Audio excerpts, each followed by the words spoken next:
Okay. Hello.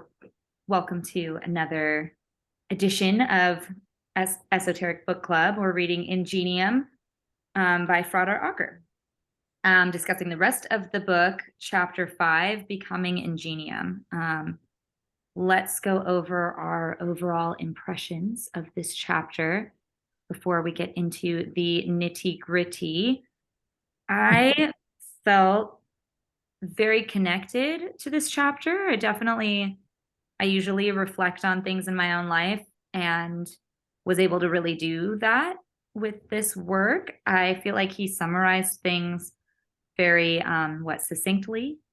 And I really enjoy that this book is a glimpse into who he is, with just including pages from his diary and really a little bit more context into his past struggles and things. I feel like I'm relating to him more and more as I read more and more of his work, which I mean is probably usually the case, but yeah, it just felt really cool to hear about, yeah, integration of this work and what that looks like. So yeah, overall, just, I mean, honestly, really impressed. I feel like it wasn't like the ending was great. I feel like it wasn't as as I thought it would be, maybe, but that's kind of like a good thing, it just like resonated out and just like kind of okay, like go forth. So excited to hear what you all thought of it though as well. Yeah, Cody, what were your impressions? Yeah, I agree that the lack of umph was like it was like okay, well, that last little bit, but yeah, and also the relatability. The I definitely I definitely find what he says in his journal quite relatable. Of course, he's a way better writer than I am, so like in Agreed. that sense, like it's not relatable. like I can't explain my inner condition as well as that. But yeah, and I really appreciate how well he does that. Even though it's a little bit, it still becomes across a little bit obscure and a little bit hard to parse because it's a subjective experience of mystical stuff. So that's always hard. But he does as good a job as just about anybody has in that stuff. Mhm. Um, so I definitely appreciate that. And yeah, he wrapped the book up really quite nicely, a nice summary, kind of bringing it back. I liked the end, just telling us like, what's the consequence? What are we doing this for? Like, just and just a nice summary of contents a little bit, and it kind of like what kind of struck me, like what I kept thinking when I read this last chapter was that it all seems like simpler than it seems like he's made it out to be in a sense. Like he uses all these quotes throughout the book of Paracelsus and others, and they're like really difficult to parse, like very, very difficult material. But then like the basic message is actually like comes across really as maybe being way simpler than all the words are necessary. So I was, and yeah, I still appreciate all the words too. And maybe like the words elucidated something in me that made it simple finally or something.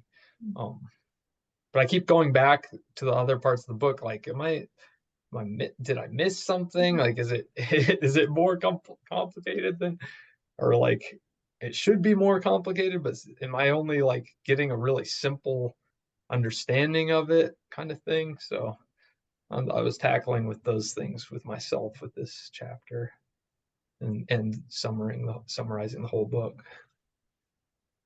Yeah, I relate to that as well. Yeah. But yeah, George, how were your impressions of this last chapter? Well, I thought it was a fitting end to the trilogy for sure.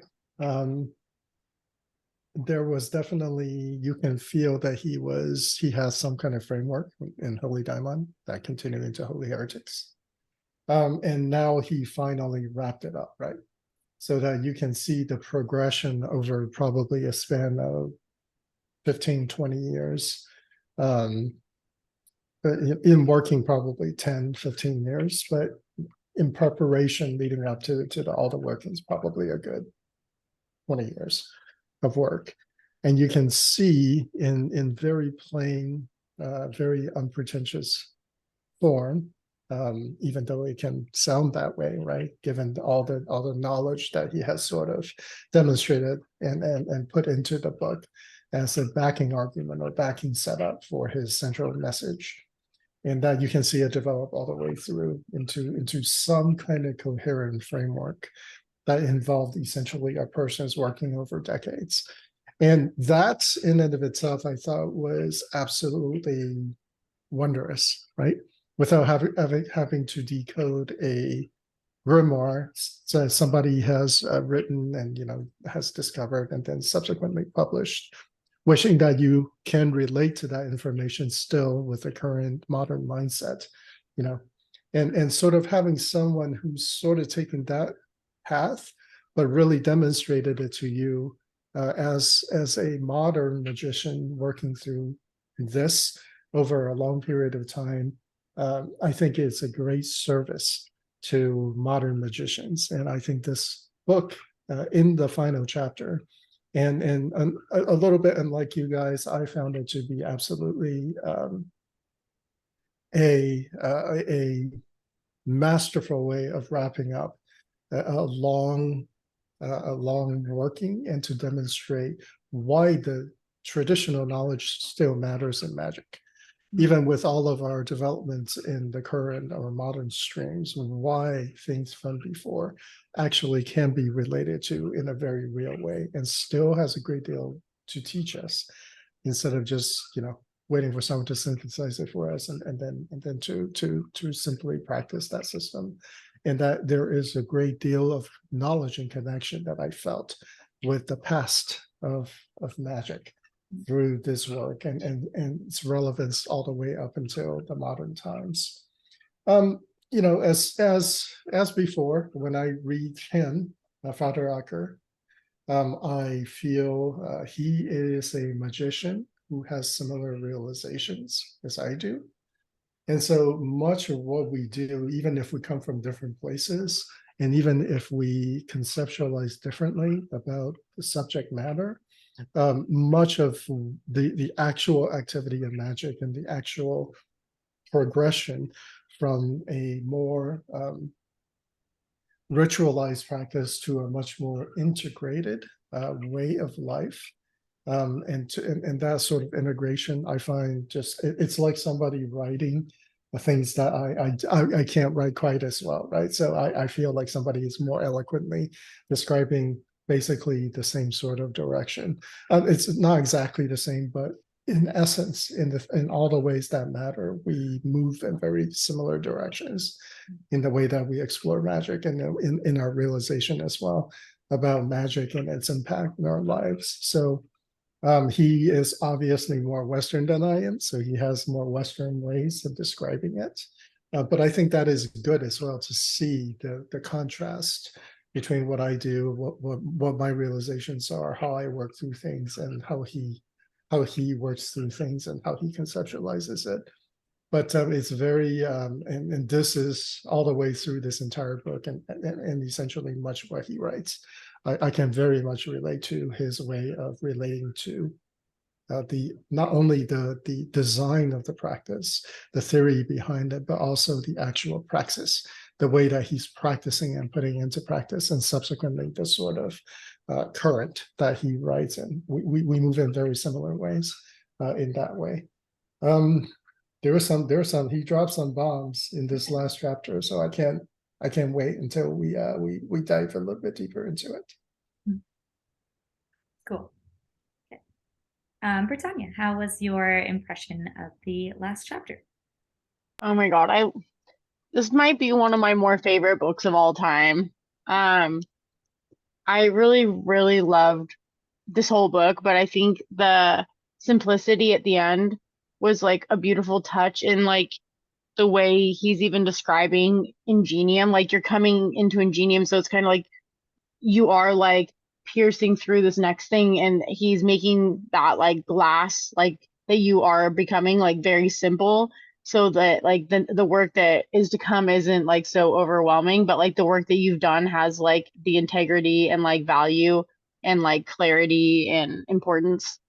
And like I love his description of the process and the foundation and the references through his history and like his life. And I don't know, yeah, it just like everything you guys said, like it was such an easy read for me too, like fast and simple but deep, and the multiplicity of truth and the open-endedness, like the way he can describe ambiguity in ways that are very like pinned down. Like he pins things down that are ambiguous. I'm just like, you're amazing. Like so I really loved yeah, even just reading this, I feel like the process like within me like has like leveled me up as being an adept person. Just I'm really glad I read this like early on, like getting into this too, because I feel like this is exactly what I need to be doing.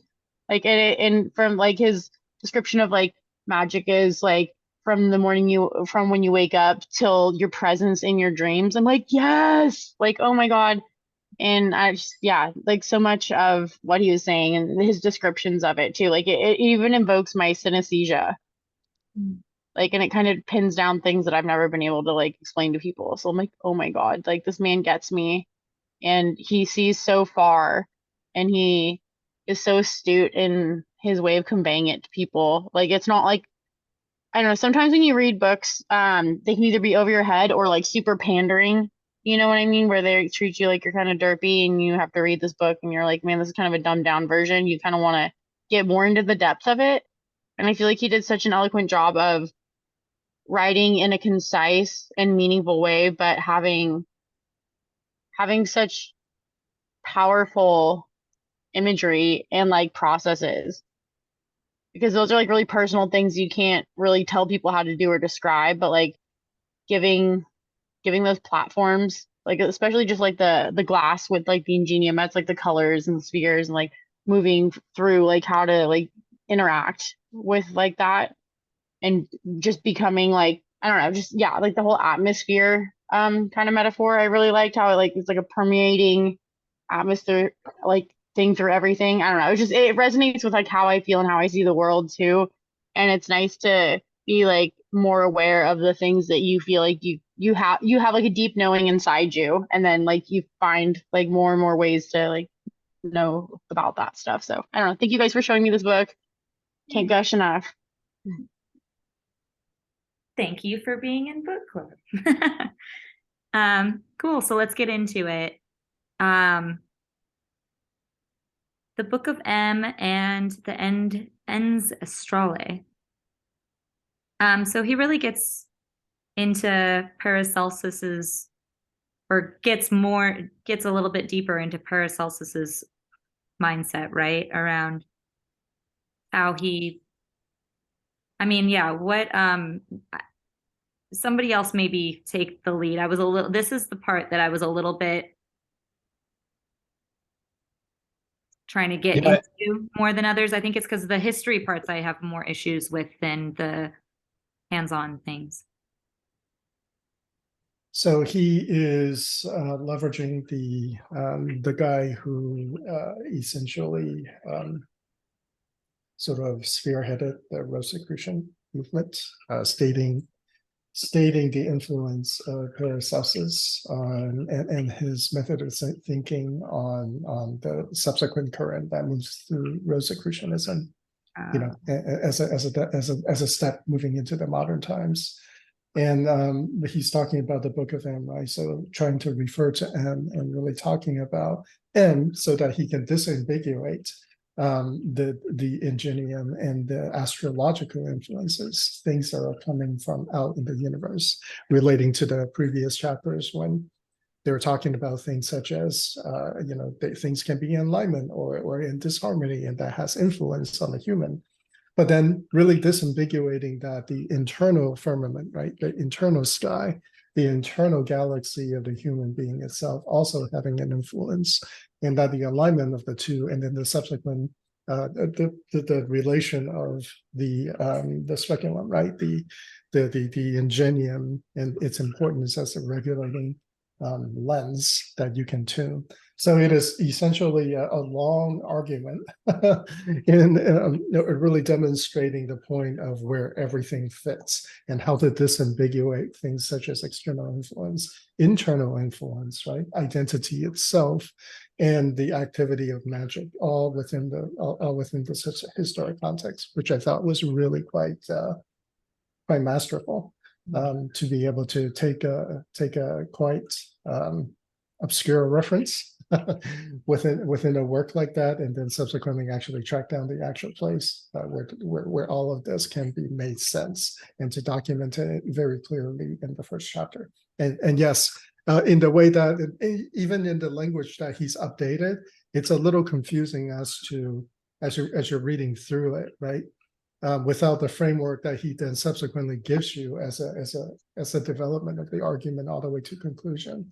But then it makes a lot of sense when you think about it from what he gives you at the end all the way to the beginning. You see that, oh, okay, he's really demonstrating the relative position, right? The relative influence and their role in us as human beings, and why it is important to clearly understand and disambiguate between influences and Ingenium, and where we are in the middle of that, right? I don't know if you guys agree with that assessment of the first part of this book. Yeah, that's a really good assessment. I could give a quote to just kind of like nail that home too. Yep. On the top of page 210, he's just basically summarizing the quotes that he quoted. The Ins Astrale is the medium through which the influence of the celestial spirits affect change and conditioning in all things created. The Ingenium, on the other hand, is the receiving interface of Ins Astrale in a human, which in turn constitutes the qualities of the human mind. So there you have that like pretty clear delineation as you described, George. I'd say. And really giving that clarity to the things he talked about earlier, right? That inner firmament versus the outer firmament, the cosmos, right? The astrological influences, but how that relates to the human influences as well. The individuation process, all of which, is our major themes within this last chapter. Yeah, and this is something that's tricky for me, is that like defining what's internal and what's external. When it really is a continuum, right? On some, because the inner firmament is still built by the outer firmament, and somewhat vice versa too. I think there's some kind of it's the genus Loki, like he was saying. Like it's like the intersection point. It's like the genus Loki. It's like where it kind of all meets and intersects, but it all has to like find itself at that place at that time based off of like the way it harmonizes and vibrates and all that.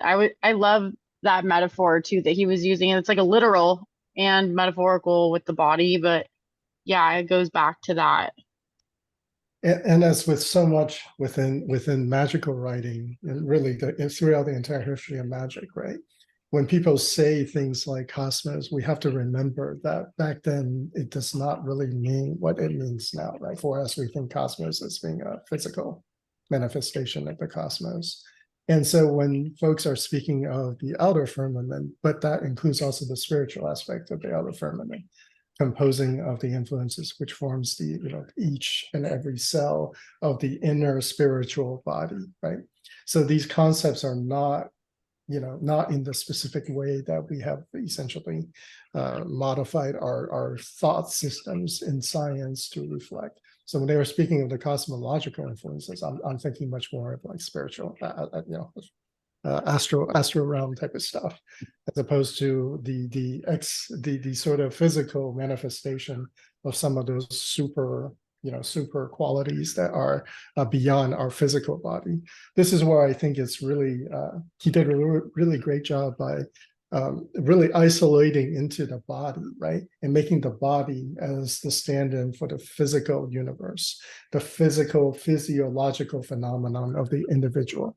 It is a continuum, but in this case, right, it has particular behavior. And this quality of Frater Acker is the one that I feel like is his absolute superpower. he can disambiguate but in a way that makes everything comes into really sharp focus, which means that he's been thinking about this stuff for a very, very long time. Things I read him, and things that are confusing for me becomes more clear. And in the way that he structured the explanation, it really does bring into a real sharp focus. Like, physical body kind of works in this way, and the physical body is the basis of a living experience, right? As the vehicle that gets ridden. But then there is this inner physiology that is composed of all these influences, which is an ecology, because it's through the inner universe that you access through the Ingenium, this inner world, which is different in many ways from the physiological determinationism, like determination. This is no different than all of the work that all of us do with the different realms, really disambiguating why you work with the physical, you work with the etheric, you work with the astral, you work with consciousness itself, awareness, right? And then just finally slicing each and every one of those so you can make distinguishing statements about each and every one of those aspects without losing that overall framework of this is all reflected, though, right? All of these are components of this overall experience, but there are some differences, and the differences we give a name to, and then we subsequently disambiguate. And for him, that he has this superpower, and maybe it's just a German. I think it's just a Frater thing. I think he's just an extremely good disambiguator. Yeah, he's a good communicator. Didn't he? He has like a degree in communications or something like that. I don't know, but he certainly. I mean, he certainly he can certainly clarify some things. Yeah. Yeah. Well put. I totally agree. I mean, even on 217 near the bottom, it's essential difference between the outer and inner man that the physical matter knows its form and is constantly pushing towards unfolding it, whereas the inner man is finding their form by constantly lending to their experiences by making in the inner and outer environment. So I just like the way he even like cuts that like hair in half, Yeah. And that's the imagination largely, or it's part of it is the imagination, right? It's because that's then what's interpreted and kind of interprets the world, and it becomes, and that's the relation between the inner firmament and the material reality, right? Because that's actually what we're filtering the world outside into, right? Because that's in a way that's like so we're by polishing our ingenium, and he doesn't get into this that much, but this is kind of what I was maybe struggling with or want to know more about, but like it is that which is like filtering and distorting the world in some sense. So in some sense, like what he's saying in this book comes down to like polishing the ingenium, polishing the glass so that we have fewer actual distortions as well. Or we can kind of choose our distortions in a sense. Yeah, actually. I totally. Sorry, Britannia. You could go ahead. No. Oh, I was just about to say, yeah, I think he made it a real point, right?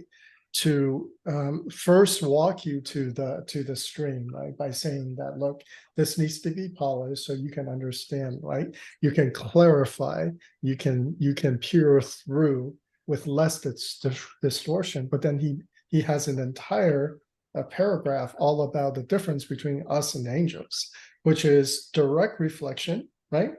Of the divine cosmic influence right back in the most pure form, right? As almost a appellation to the thing, but it is not our lot. That's not our lot. Our lot is to go forward and to distort, and that it is then up to us to really, really come to that absolute clarity about exactly how we're doing that and be okay with it.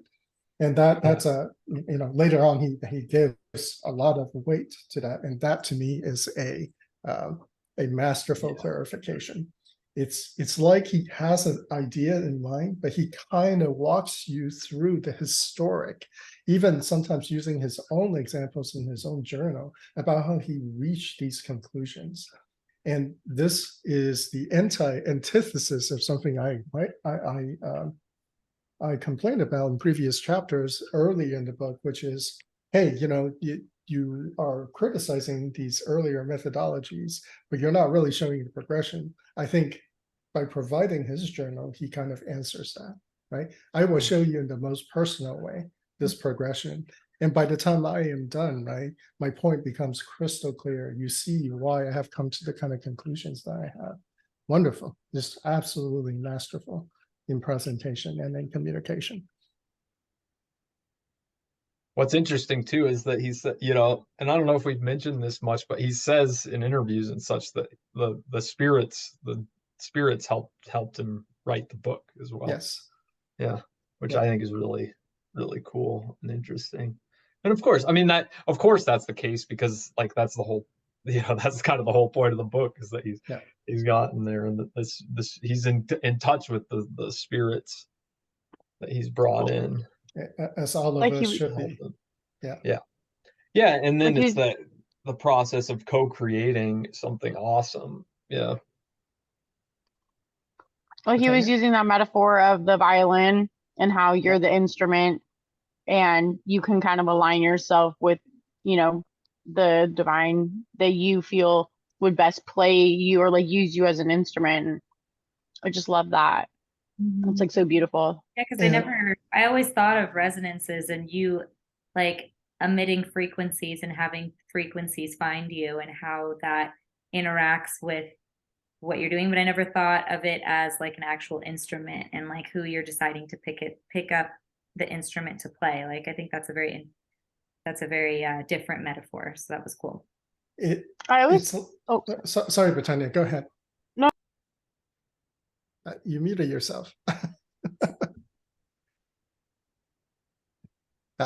Oh, it might have cut out. Yeah, I think she cut out. no, I was just letting you go. I'm sorry. Oh, okay. I was just about to say, it's like that metaphor of tuning the crystal instead of a analog radio, a non-transistor radio. That crystal resonates at a particular frequency and it picks up on that same frequency, right? That's how the radios work. Yeah, so very, very masterful. But then it's also like, who do you decide to turn the dial to what frequency? And that's the human slot, right? We get to choose that. That is our choice. We can certainly choose how to go, and we get into the whole that whole mystical aspects of the team, the ecology, which is also in this chapter when he finally got to it. Oh. The ecology, the legion that is our inner world, our inner composition, and that there is that ability for the human, which is our gift, to really choose. When this whole section really reminded me, really brought me back to the previous book that we read, in which the central tenet is that vertical alignment, right, is truly a partnership, in that God gives you the will, right, to choose whatever. But really, after a while, you understand the right choice is to become the physical expression in absolute alignment, in your own submission of your will, right? All of those three qualities that he mentioned in the previous author mentioned in the previous book. And those are the qualities that are the same. Essentially, he's using different words to outline, right? It's not just God. You can align using whatever methodology that appeals to you. He is much more of a free will guy, right? Yeah, and he's saying like, whose hands do you want to place this instrument into? So I think in this metaphor, it was like, the actual, like the spirits are playing, like are the musicians playing the instrument that you are emitting the sound as frequency and combination of them. That's where I think, you're right. The last book, it does relate to that, but it's more just direct from God, where here it's like you have such an influence of array of spirits around that it's finding that right orchestrate composition to emit what you want. Yeah. What strikes me in this too is the morality of it, in a sense. Like it's almost like if you do it in a way that's like has that integrity and as actually like looking out for like the richness of experience, the wholeness of experience. And like, maybe I should talk about this when we get a little later in the chapter. I'll say it right now, but he talks about how happy is that in his journal, how Yeah. he has a right to happiness and self-love. And that's kind of an inevitable conclusion to practicing in a certain way, where you're inviting spirits that are like, that got your back, that are like good friends, that like fill your life, that, and there's like the ethical like ramifications of that, I feel like, are kind of unassailable. Like I think you can, like he even said, I think he even says that in that part where like, a fulfilled person doesn't need to be an asshole, it's like and doesn't hoard resources and such. It's like, um, and I just really like that he like does bring it back to ethic. And I think our anonymous friend would appreciate this book for that reason. I think he's, and in a lot of ways, this whole book makes me just think about the Hermit card specifically too. And I think it is in some ways a description of that. It could be a description of several of the cards, but I really feel that like the lantern is the speculum, and the heart flame, and like, yeah, like blocking yourself from these influences that are like, that don't really have your best interest, but like peering into the unknown, like instead of like allowing the world to tell you what to look at and how to be your own hermit person. So yeah, I really like that about this book too. But So I would love to get you guys' perspective on this aspect of this I guess earlier section, right? When he relates the essential activities, magical practice specifically, in relation to meditation. Specifically, he's talking about the three aspects of meditation, right? Or three aspects that are necessary for this sort of work. And he says two of which are specifically related to even mindfulness meditation, and why it is he focused so much on the activities of meditation as a prescription that he always are calling out in practices. What did you guys think about that? Oh, I agree that, yeah, I totally agree of the foundation. What he says is the foundation. Meditation, stilling the mind, basically, is the foundation of the practice. And he's kind of like, I think there may be some limited, well, like popular mindfulness is pretty much that is the goal. So on the popular side, yeah, like mindfulness training is just like just the foundation of what this is. But for that, in the popular understanding, it's like that's the goal. But I'll stop repeating myself. But yeah, I totally agree. I totally agree with that. And that like, I don't know, more like sophisticated meditation and practices are definitely go beyond that in other traditions. So um, So I specifically, the two aspects that he calls out are false identification, right? And then the presence of mind, right? So basically awakening practices, right? Awareness practices, like, yeah. And to start to get a perspective or I guess what I always call right sizing of the aspects of you. In the presence of observation, you kind of put everything into their proper order and place. Like you focus less about the projections of the mind. You pay more attention to the connections of the emoting qualities and feelings, right? You kind of sort of figure out how to connect it all in a holistic way inside of the body, and then you ask yourself, who's watching all of this? Like, if it's not the mind, it's not the emotive body, it's not the physical body, what is it, right? And he points out the two aspects that are in I guess a particular definition of mindfulness practice. I like that about him. He's specific about where he's pulling that from. The last step, however, that he calls out that is not in mindfulness practice is where that work actually begins, right? Which I think So- it does exist in meditation practices if you go deep. I mean, deeper than what. Yeah, I mean, Yeah. I feel like the Yeah. which I think Other- that the last book would agree with that as well. Sorry, yeah, that reminds me I mean, every book that we've read is like start with meditation and go beyond that, but I think mystery schools of the East have that too, so it's hard to say like just. Well, that's why I think he specifically called out that guy's definition of mindfulness, which Okay. I think a lot of people can identify with. Well, yeah, but that's the Yeah. popular conception that's been Yeah. bandied about for a long time. Yeah. For about But- like 25 years on a popular level about now. So, but I think the third one he specifically calls out, right? The tuning of consciousness, the otherness aspect of it really then distinguishes his definition of magic pretty clearly. Especially if he has practices that are directly an outgrowth of this kind of understanding, right? He's essentially talking about, well, this tuning aspect makes this magic, right? Because it's not a mystical experience, but an external expression.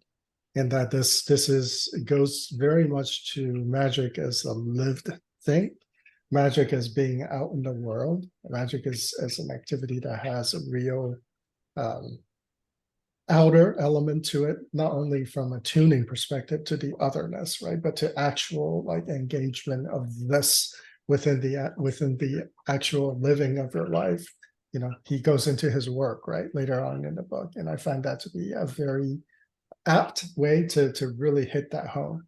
I'm talking now about my work, but I'm talking about this because I am showing right how this aspect of magic can really help you direct what you do in real life, right? And it should, and it must, according to this argument, this definition of magic. Yeah. Yeah. I mean, I think, living in the West, this is the kind of most like magic, is that step you take here because of the spirits that are surrounding and I think it really right sizes and pretending feel free to unmute yourself. We haven't heard much from you. I feel like it's I don't want to cut people off. no, you should just jump right in because we're kind of talkative and stuff. But what I was about to say, that it really does reverse the sort of approach a new person, especially to magic, generally has, which is results first, right? And then you figure out all the things you have to do to get that result. But this is like a radical departure from that sort of thinking. This sort of outlines from a very inner based perspective on why that stuff is likely irrelevant, even if it's effective. He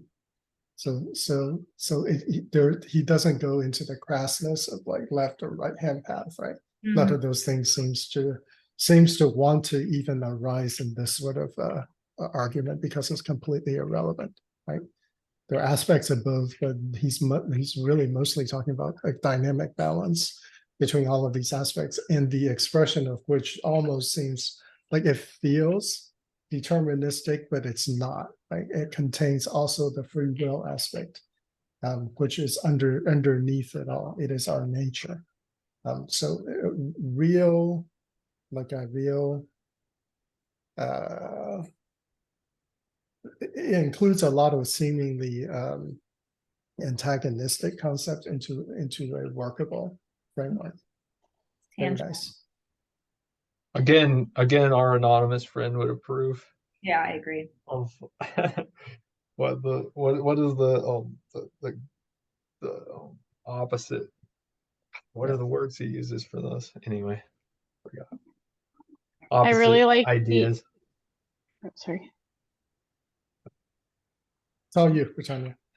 I really like his intention, like with the accountability for the intention, but the intention is like open-ended. It's more about teaching you how to harmonize with things outside of you that you're connected with and how to pull yourself closer to them and see a little bit more refined, like a microscope. You just like you can kind of learn how to bring yourself closer to those things and kind of use those as tools in your life. Um, I feel like there's like that literal aspect, but there's that intangible aspect that he really grabs onto and takes you into that where it's you can see how much fulfillment he's had from all of his inner work, and he wouldn't have to have anything outside of himself to show for that to Yeah. feel that way about himself Yeah. and to have that control over his mind. And I feel like that's such a profound, like mind-blowing, just like way of being that I always like aspire for, but never really had like a target to look at. And now I have like this, this person to like look towards to like get closer to that. And I feel like, finding this book is even like part of that, finding things that resonate with you. Like, I don't know, it means a lot to have those kind of influences in your life because it means you're on the right path and you're getting closer And or really, farther away from like your self and, out into it. the what's really interesting is, we don't often talk through deity work or pantheon work or shamanistic access. Just the very, very foundational sort of influences and practices within magic, demon summoning as well is part of that. He makes reference to all of it, right? Within this very sort of clear and easy to access way of structuring it so that these things also become quite clear as to your, it can put a framework around your work. For example, with angels is one way, one sort of spiritual entity if you work with angels, and to really also correct your perspective, and potentially give you that framework around which you can place yourself and in your relation to, for example, your holy daimon or your angelic influence or deities if you work with those. Do you guys feel like you can relate in that way in your own spirit work, working with others in the way that he's talking about? This is something that you integrate into your practice.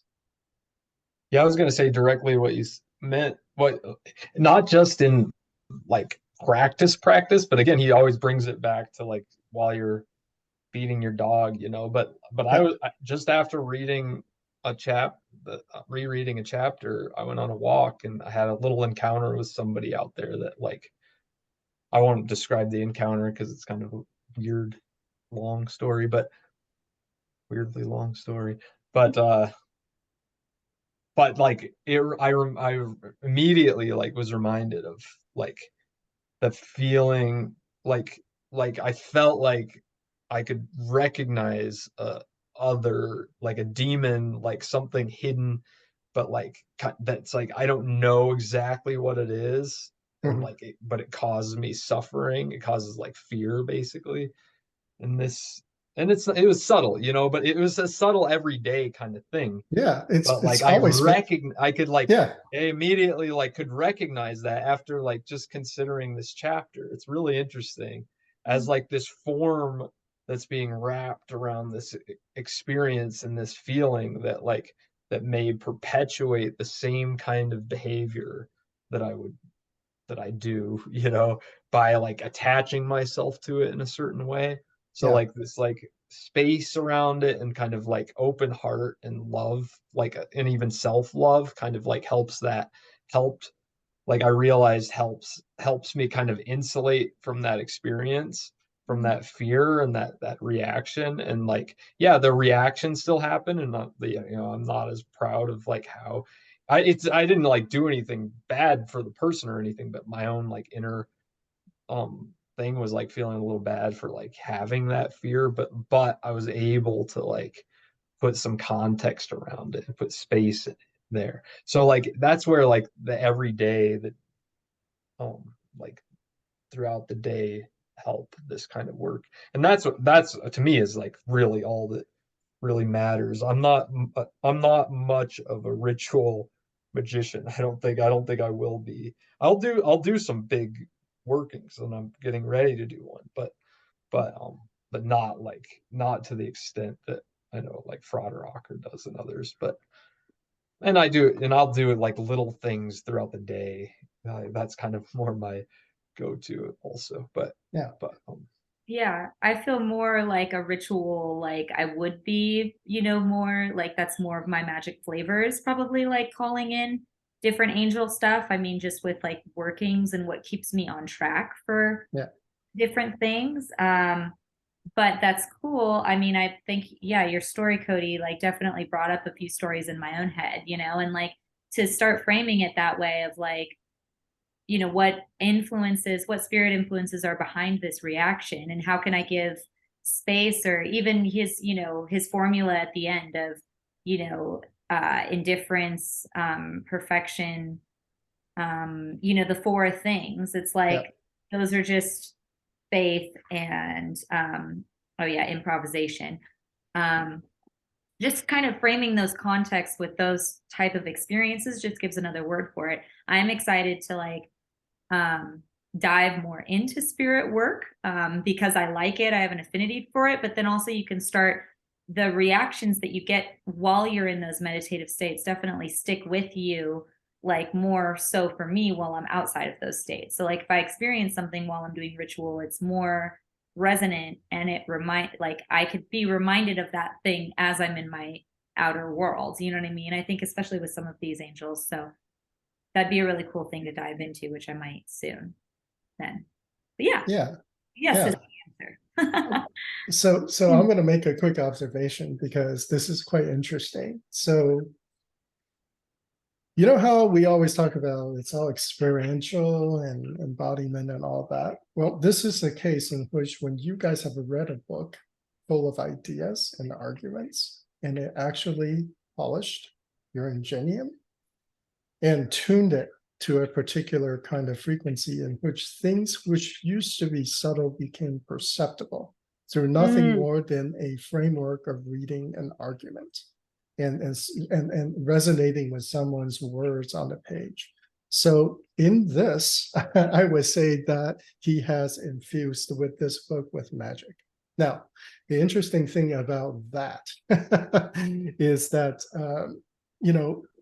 this brings to mind stories. And I really do think this is something that we have lost as human beings because of our acculturation to the modern culture.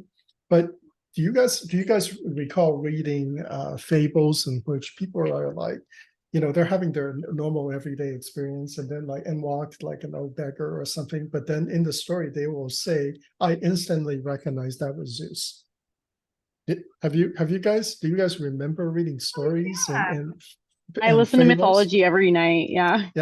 So this, to me is like one of those things where before all of our materialistic acculturation, where we would have this sort of more finely attuned spiritual sense because we're not so physically focused, that it was an obvious thing to us.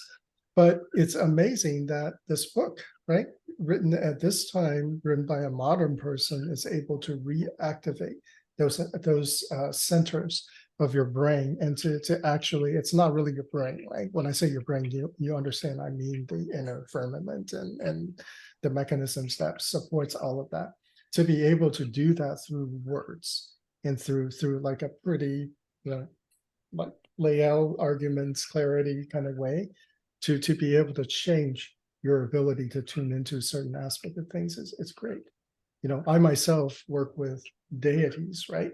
So oftentimes going through the day, right, I'm in work and something completely unrelated, but a situation will come up and I would say, oh, wow. So this situation right here is I feel the teachings, the influence of this deity and this deity, right? This is like a composite of them, and they're flowing through this situation. There's that moment of recognition, and then it's back to the grind and you're reacting. But that moment of recognition definitely came from practice, right? Where you're encountering, you're getting used to attuning to these otherness and recognizing them when you run into them, right? Exactly the same way that in a ritual, right? You either recognize the being that you have summoned into your triangle and or you don't, right? And you're challenging them, you're kind of sort of trying to make sure that they are who they say that they are. And in this, right, it's a very cool activation of those kinds of understanding, ability, knowingness that you guys just pretty much shared, right? He's successful in doing that very magical thing that tends to be activated after much practice. Mhm. What do you think about that, Britannia?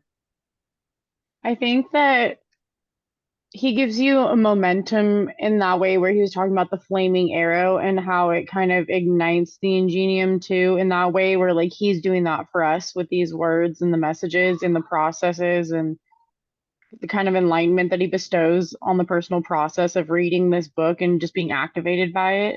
Mhm. I feel like it, the book is a living, breathing artifact of the thing he's actually talking about in the book. Like just coming into contact with this book is definitely like sharpened and changed the way I see and feel things and the way I interpret them. I feel like, when your mind expands, so does your vision, your inner vision. So like you can see things more clearly too. It's, like the looking glass isn't just one way where you're being projected on or like you're seeing through something, like you're engaging with something that's on the other side, and that's something very like meaningful and intentional and very personal. And I think to like hone that gift, not only in magic, but like, bringing it back to like our human life and the way we engage with people and seeing what's, like you could change the way you interact with someone based off of this knowledge. You could pretty much deal with like any situation. The more you dive deeper into this within yourself, the more your external world can become more potable and not controllable, but more manageable. And you can navigate through it in a way that's more meaningful. And you'll have less and less of those weird interactions that make you feel weird. And if they do make you feel weird, then they're there for a reason to expand you and to challenge you and to bring something to your life. So you never really see anything as a failure or as a bad thing anymore. Everything's kind of all of the like all of its ingenium. Yeah, and it's not a self-help book. It's like, you know what I mean? It's like It's self-help books empowering. are like focused on like change your behavior. It's like all like behavioral change shit. Like, and it's like that Literal drives me changes nuts. instead And of it's like because it's like then you're constantly like battling yourself with that um that type of so-called spirituality. That shit drives me crazy. But like this is like yeah, this is like getting in deep and showing you something that like is not that surface and is like that allows you to that self-love that like those they tell you love yourself, like everywhere you see that. But this actually like shows you how to love yourself like from without like trying to just mentally like I like It tell changes. yourself that you love yourself, or whatever it is that you do. I know some of those things are more sophisticated than that, and I'm not giving it enough credit. But It's good that you bring that up because that's something that I've been asking myself this very week, like with just certain accounts that I follow and things like that. Like, where's the line? It's good to know, and it is good to know about some of the topics, but then you get what this kind of like egregore created around like some things, and things become things when they're not things, or everything's kind of contextualized into something that's a problem. And I feel yeah, like mountains into molehills, right? yeah, Or molehills into mountains, I'm sorry. yeah, no, exactly. It's I think it is that sometimes, and that's I think where the self-help thing can get on rocky water or make you feel bad about yourself. So both of those things are, society's all bad or you're bad. It's like, no, you could just like adjust a framework of how you view the world, and then things will kind of flow into things. Your environment changes around you because of that. That's it. Well, That's that's a yeah, kind pretty. of that's Sorry. the whole thing with the whole self-help and like and kind of popular spirituality movements is that it's like it follows a capitalist I mean, it's like part of the capitalist system in that like it's all about identifying problems that it can then sell you the solution to. Which is important So up that's to like, up to a point, you yeah. know, like Yeah. is like there's real work, and that's like the first step. I mean, even like getting into magic and wanting to do something for results orientation, like if that's what gets you into doing the actual work, then that's a good thing, you know. I agree. So yeah, it's just getting beyond, you know, it's just going beyond learning how to like adjust your filter so that those things can become more clear. Because like it's again, this chapter is very like relevant to, yeah, you will just start to see the signs more clearly. If something makes you uncomfortable, if something makes you like excited or intrigued, like you need to explore that further, because that is like, because your lens is already so refined that you could pick those things out so much more easily, you know. Yeah. And I think I kind of sorry. Go ahead, Britannia. No, you first. Oh, I'll be fast. I'll Don't be fast. Go first. I feel like this practice and this book, like Ingenium, kind of spearheads like the work and the intention behind it to reconnect. And like with the reconnection to the otherness, you have this self-compassion and this humbleness that comes with like knowing your place, like in like this weird spiritual way where you're just like, oh, I know that I'm like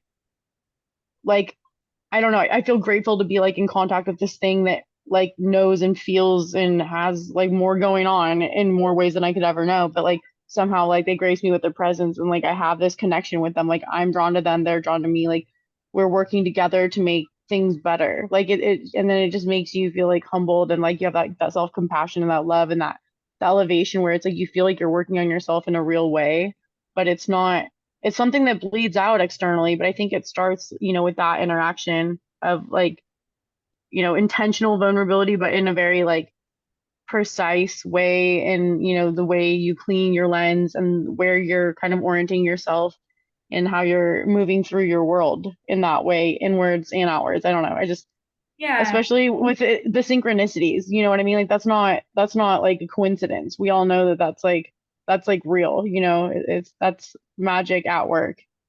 Proof. And those, I think too, with exactly what you said, that was beautiful. And I don't know if you're relating to other people, but then relating that to like your daemon and like how you're kind of orienting yourself into like the spirit world with that, you know, of Yeah. kind of is that what you were talking about, or were you talking Yeah, about? yeah, exactly. No, both. Yeah, I mean it like both ways because I feel like, yeah, it's kind of like a inverted torus in my eyes where you're kind of like this nebulous lens where it's like it's focused inward and outward, and it's kind of like a two-way thing where you're constantly like looking through it, but you're like receiving as well as like putting your energy through it, you know. I don't know. I find It's it very funny. like symbiotic and harmonious, and I can kind of almost see it in this like textural like energy swirl, and it's like very like a real place I can almost go to in my head. Britannia, you really have to get Holy Heretics and read it.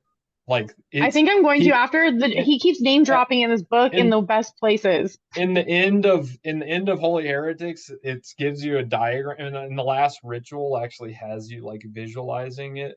But this diagram of like a spiraling wide and down into a point, and then coming out wide again and coming back into a point, and then feeding back in itself in the spiral. That's So like exactly what widening I'm and then talking about. Oh feeding my back God. in itself, and then creating. So it is this like it's this toroid like cool. Yeah, it's a cool. Oh my God, it's a real thing. I'm not just crazy. That's yeah, yeah, totally.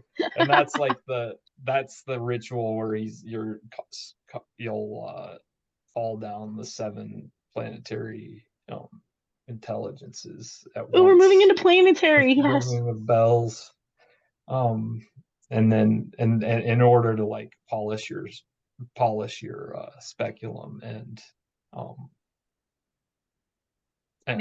tune in. It's like a huge initiation, and like be able to find your holy diamond from that space too. This current that he is introducing, and everything that you guys are reporting back, right, about your feelings and the sort of comfort that you find knowing that there's a place, right? is at least in the West here is last 2,000 years is what we generally would call the realm of religion, right? How where you fit into the grand story, of course, in the way of before Aquarius, right?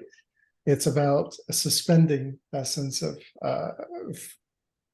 figuring it out, right? You have to suspend one of your bodies to fully subscribe to and benefit from the knowledge of the sense of belonging that is almost immediately inherent.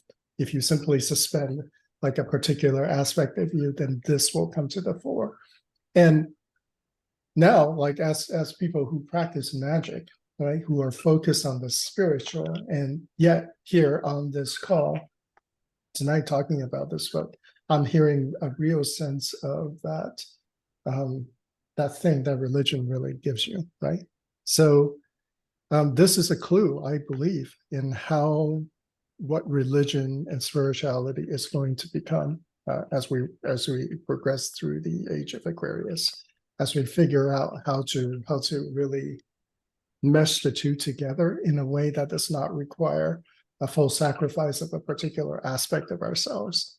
And it is literally the work of this age for us to get out of the previous one and to handle all the mess we made because of that, because of maturing that playing it out to its finality, to the shift, the transition into the current age, which I believe has something to do with resolving those things all of the things that came before, and to put it in a form that's functional for this age, for this time, for this current that we're currently in. So it's really interesting to hear you guys actually verbalize many of these feelings, and myself as well. I've said the same. In this ecology, I discover like this. It's like being a kind of conductor of a symphony orchestra, right? Like it's like emphasizing certain things, and you tell everybody to play all at once, and there is some kind of work being played, and it's that sense of like belonging, right? Like functioning as part of a whole, and that Yeah, he more says than like you. joining the choir.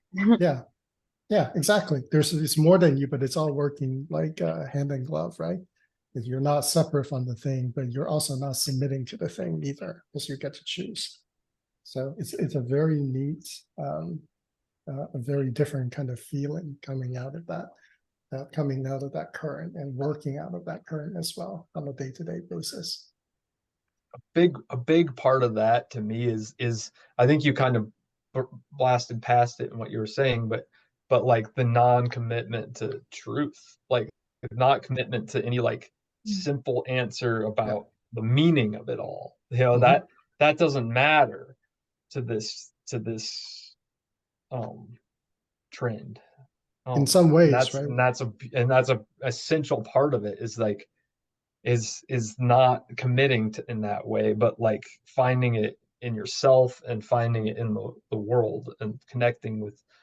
And again, it's like, and it is kind of a coming back to something more ancient, I think, too. Or incorporating like, that. We're then like able to tune into the natural world such that we actually like have better relationship with it and better health and vitality, and it's very Taoist in that sense too.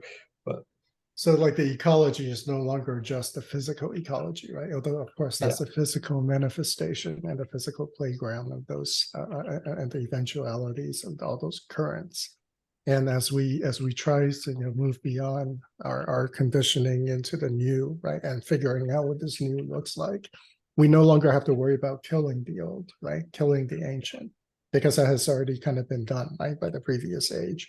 So in fact, we were going back, right, to reclaim what was valuable from the ancient, in combination with the things that didn't work before, in combination with our new realities of multiple sources of information all the time. Plurality. Yeah, we don't have to kill science either. We don't even have to kill science, right? As we expand science itself is finding itself wanting to expand beyond the sort of narrative that it is telling. So in a real way, I feel this current, right? Not just like in a song where people talking about the age of Aquarius, but I feel it I'm watching the dysfunction as people try to figure it out on social media, right? What is my identity?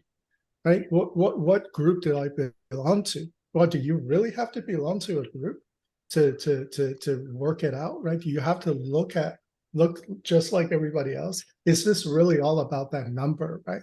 What is this essential activity that's meaningful to you?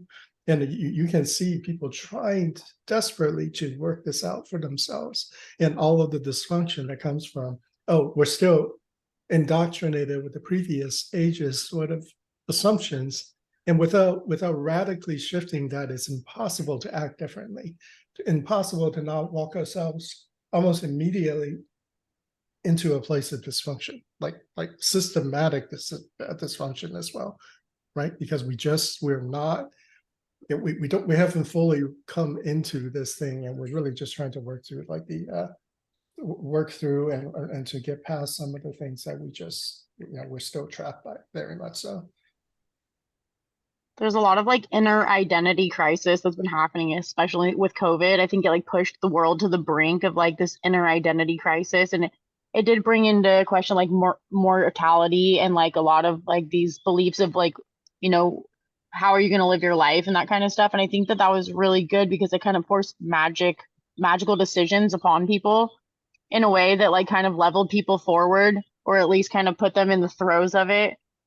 Like George was saying, I don't know, I feel like that was a beneficial thing for the world, like in a mentality way, even though I think it was horrible, you know, like that it went down and like the way it did was not graceful. But I think waking up is never, you know, it's abrupt sometimes. Sometimes when you get woken up from a long nap, you're like, oh my God, like I wasted all my time and now I gotta catch up, and like things are happening all around you and you have to kind of make sense of them. So I think the world's kind of going through this reawakening and reconnection and like reassimilation.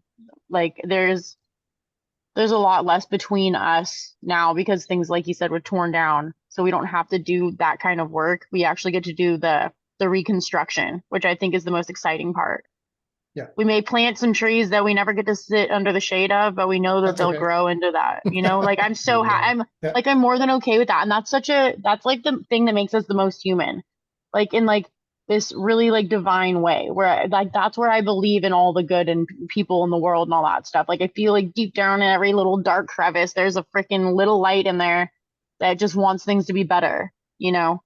Yeah. And that's kind of what I think has been calling forward with people lately. I mean, it may be an individual path for everyone, and everyone's been going into hermit mode, and I think that's an awkward transition from a society that's based off social media and who has what and where they've been seen and blah blah blah. You know, those things don't matter anymore as much, and I think that's been revealed to everyone, especially when they're stripped down from all that. Yeah. Yeah. Cool. Yeah. The world's lens was getting cleansed. In regards to like what you said about the tree that you'll never planting a tree that you'll never sit under its shade, but I'll can I read this quote? It's just, I really like this one. On days where we stray and struggle on this path, it will be soothing and calming to remember that this too is the human condition, and that our losing of the path for a moment might open a path for someone else. Us becoming lost for an instant might be the juncture where something else finds us, for we all navigate and wander in the same territory of otherness. It's like, yeah, Get like chills. not about you. It's like other things have their place too, and yeah, maybe you'll open yourself to another encounter because you've allowed something else to come through. And that was just like so beautifully led in that one paragraph.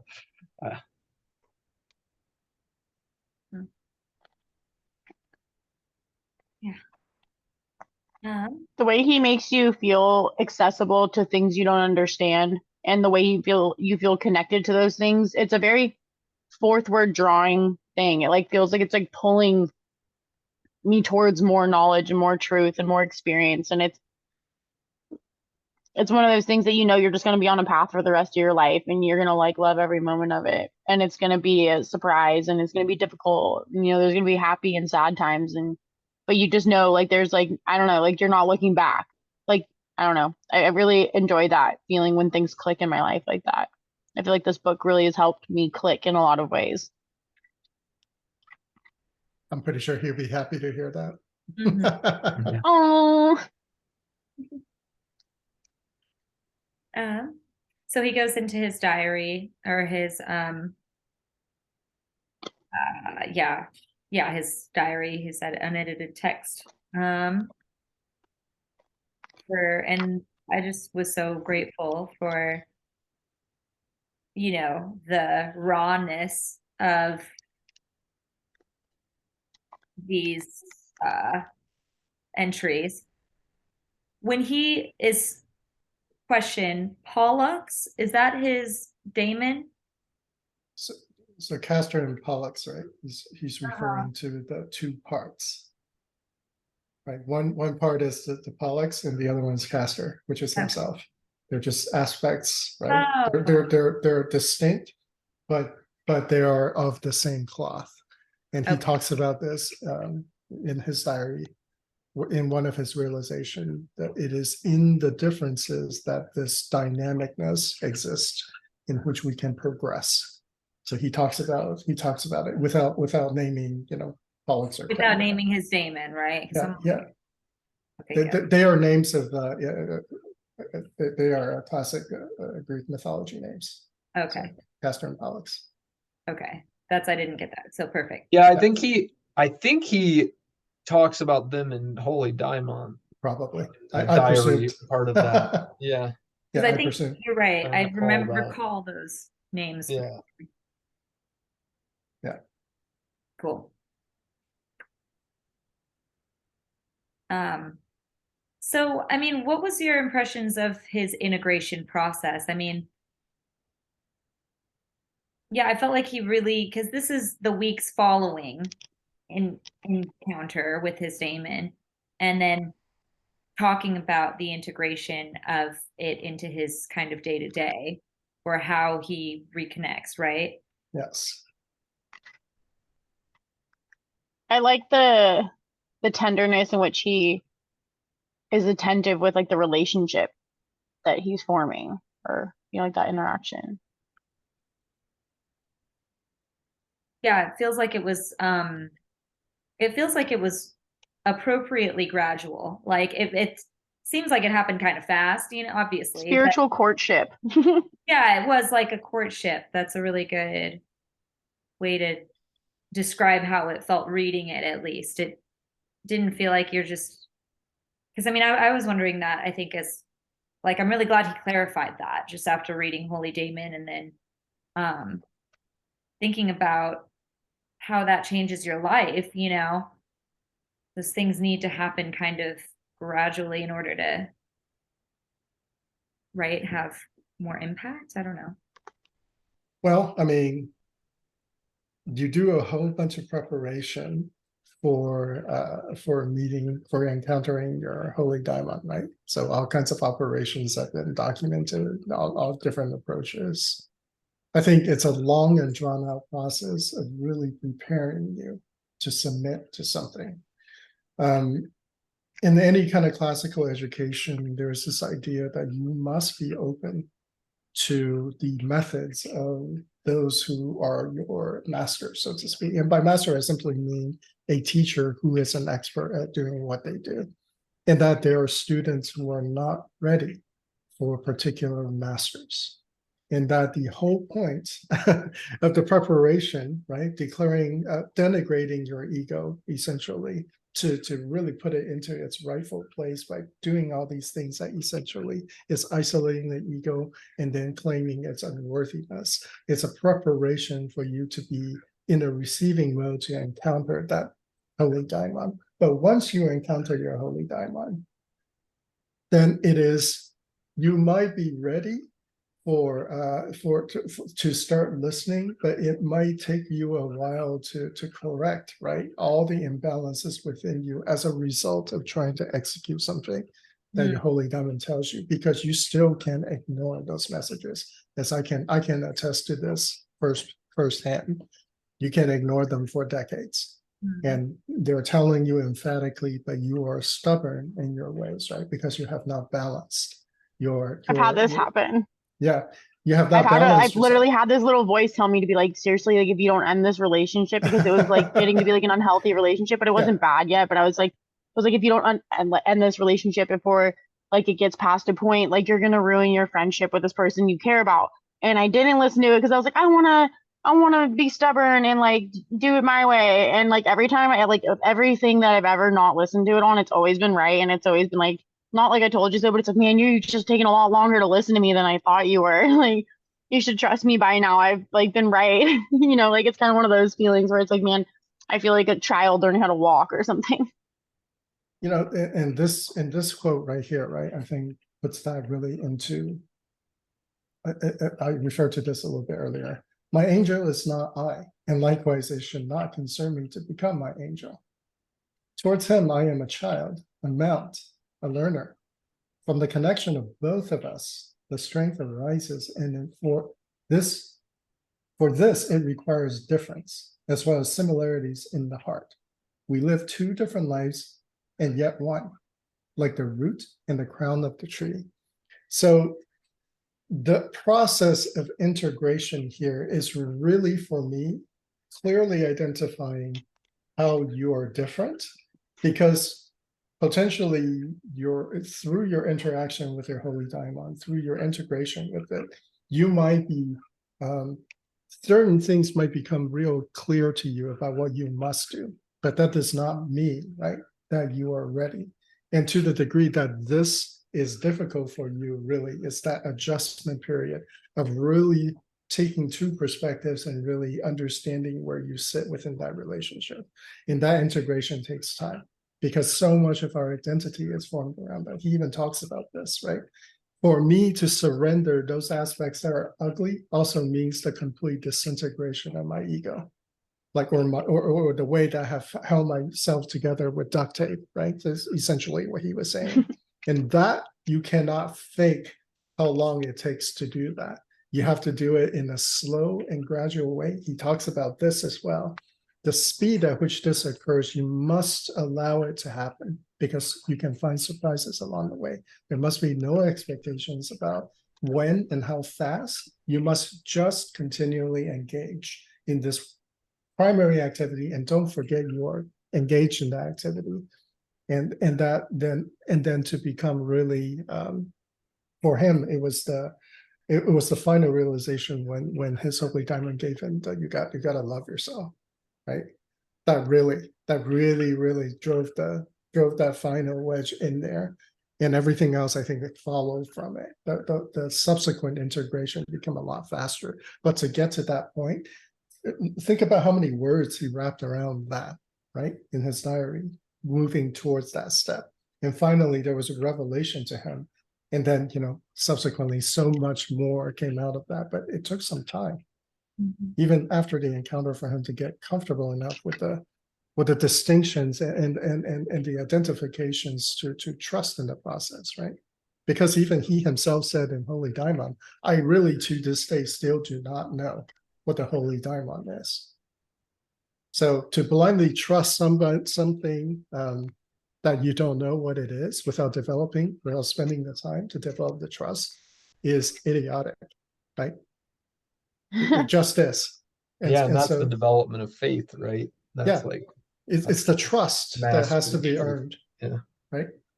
And it's trust. Well, I think there's this readiness to kind of like you said, kind of like surrender to like that dual perspective.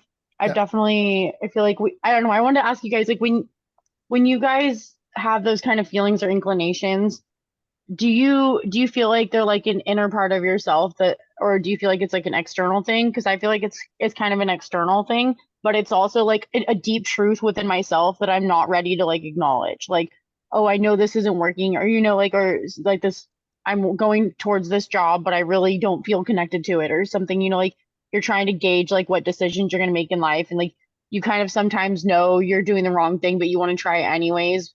But you like have like this inner truth that you're like not willing to recognize yet, because you're like, I want to while out still. But then you're like, I know deep down I have to do this thing. And it's like you're fighting it because it's like, you're kind of surrendering to something bigger than yourself that you're going to throw your whole life into. you have to, it has to be done in a way that's sustainable, as I always say. To make it sustainable, you must do it that to the degree that you're ready for N+1. That's it. Like if you shortcut the process, you will Yeah. set yourself back, like lifting too much for yourself at your current level of lifting. And You that's will cause, yeah, you will cause long-term damage that will cause you to backslide. Mhm.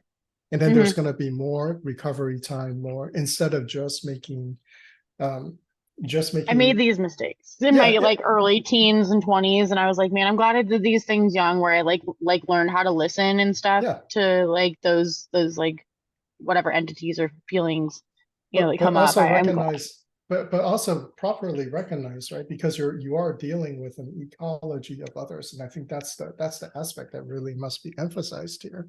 In an ecology, you must come to quorum. To come to quorum, all parts has to come to some kind of agreement. And in order to do that, unlike the US government, right? We need to find those common grounds. You have to walk yourself as a quorum by building trust amongst the members of the quorum. The only way you can do that is give everybody a voice and to allow that stepwise progression into that place that you're guiding this, or to tune the Ingenium. It's to put it in another way, but to expect the ecology to radically shift because you had a realization that's completely unrealistic, I think, for most people. There are some people who can just, but I'm not one of them. So and that in a sense causes some grasping too. Like you do, and then you start grasping to forms of what you think it should be. Exactly. And you're turning the other into me. You're doing that stuff he warns about earlier, where you're like, you're colonizing basically what Yeah. like you're like summoning the demon so that you can force him to enact your will, the kind of thing, which is just gonna like make you That's a misunderstanding of the interaction. Yeah, and it's not a healthy kind of relationship. When you think of like healthy relationships, that's like not. But you have to do that to like understand it too. Like, so, Brittany, I think the counterbalancing for quality really would be a really great place to continue this thought. I think there is a lot in those four qualities. For me, it felt like a condensation of years and years of work to finally distill it down to four things that you can point to. But but the whole ecology thing, I think this is where that becomes important, is to recognize that there is an unfoldment of the process, and that in the unfoldment of the process, if you're properly tuned within your Ingenium to the level that you have access to at the current point, will guarantee continual progress, and likely continual progress in the most natural, most sustainable way, right? It's when you start to project and try to shortcut or try to make it come faster is when things start to really kind of go awry, because it's not working in the natural order of things. The unfoldment is unnatural.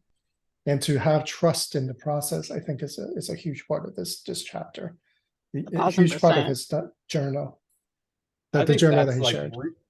That's really analogous to the physical world that we live in. I mean, we exist in a physical ecosystem that we then are like, see how we can, like, we have these ability to be creative with it and to like relate with it in various ways, whatever ways we can really imagine on a lot of levels, to only some limits of physics and such. But then we like, we're inspired by that. So then we like, but then we encounter this other that's like terrifying, and we encounter the problems with how we're like tilling the soil or breaking, like spewing smoke into the sky, and then we just try to grasp more technology to fix it or whatnot. And it's just like, and it's just continually disrupting the ecosystem, right? Maybe I didn't use the best, but like we're disrupting the ecosystem in the attempt to control it. Yeah, I think it's our projection of our humanity onto everything. that is like a weird problem. Like when he was even talking about the Disneyfication of animals and like nature and stuff like that. You know, it's like this egotistical projection of like humanity or like of our version of being, and instead of just like being in the capital B, Yeah. But there's like compassion experiencing what for it it is. because it is our capacity. That's our capacity, as George so eloquently put it earlier, is to be the co-creators, you know, with and be on this horizontal. The fact that we're allowed to have a say in our own like creation in our own world is like such a beautiful gift to like give somebody, like in this like endowing you with like trust. Like they've already given us their trust, you know, And that's and the now thing. we just have to like kind of get there with that. Like, and I think that's a human thing. And I want to know why humans are like distrusting of that. If it's like a training thing because it's been stripped away from our cultures for so long, or because it's always been taboo, or because people are afraid, or because of the fear of the unknown leads them to like run away from every time they could encounter it, you know, things like that. Where I just wonder like how we've gone really far, but I feel like there's been this like an innate limitation in the human mind that's like a fear-based limitation. I just want to, I don't know. I try to put my finger on it because I feel like Frater Rocker dances around it, but he engages with it. He's like, you know, like your fear comes with like, you know, like you said, making missteps or like You just free I think you cut muted out. yourself. Yeah. I think her Bluetooth might have died. Oh, Did your I Bluetooth don't know. die? I've been keeping my video off because my Wi-Fi's been really bad lately, and I think it's because I've been home while everyone else is getting home. So like the video and the audio, I just I've been trying to get. I couldn't even get the audio before it was moving so slow. I was like, I'm just gonna do like no video, but yeah. I don't know. I think there's like this innate fear in humans that's like that's where we need to like kind of touch on to like be able to like get past that to like access like the ability to trust like the daemons and like the otherness that you encounter in like a responsible and like integrated way, like watching his process of getting to know them and like how they interact with their lives. No.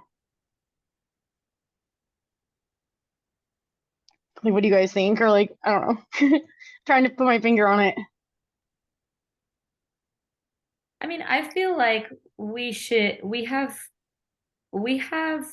autonomy over ourselves. I think every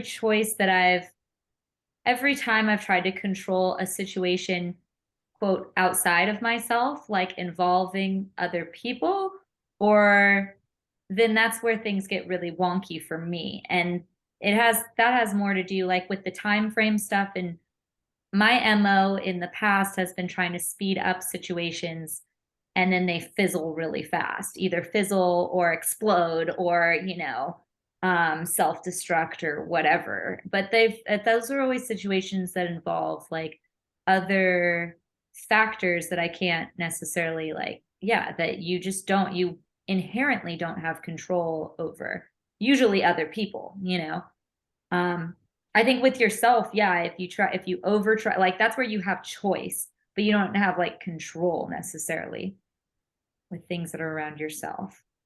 I don't Like know. reading the spiritual room.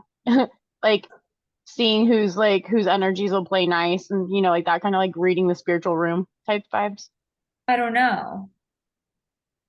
You know, like when you walk into a room and you can like read people's like moods or feelings or like maybe there's like a darkness over them or like a lightness about them or things that draw you in or things that kind of push you away like there are those are the otherness that we can like engage with like in like a social way like Cody was talking about with his like going on a walk and having you know like a deeper encounter than he normally would have because of his like perception. So Father Aka refers to this, right? In this chapter as well, specifically in terms of having faith in people as the scabbard. Oh yeah. Remember that aspect? There is really that operating from a particular focus, a particular attunement of your ingenium, right? and to operate out of that. And as part of that, right, you must operate with others, encountering others, holding the faith, operating out of faith, out of trust, right? And to really understand the complexities of that. And I think to the degree that you can master and develop this mastery through experience is the degree that you can incorporate more and more differences, right? If I encounter a group of people and I create a team, and this team is essentially the same personality or has an egregore that controls the overall behavior, then you can treat that as a singular other.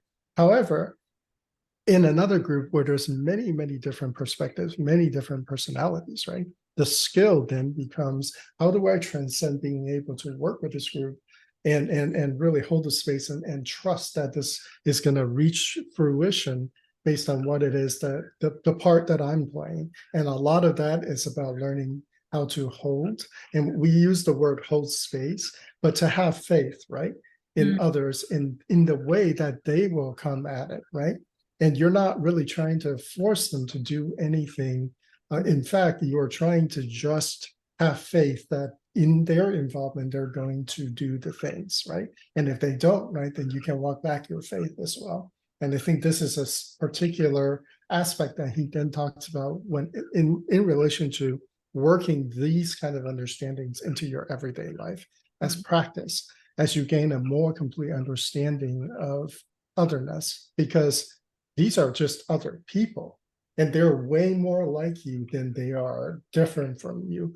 And so therefore the real world is actually a really great place.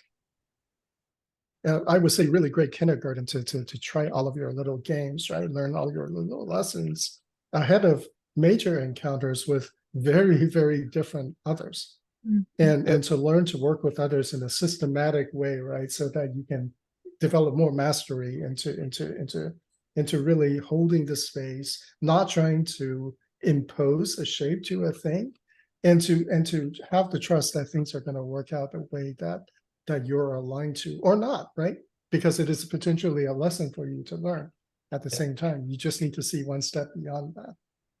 And a huge part of that is having faith in the coherence of your own ecosystem. Yeah. In the sense of like and trusting that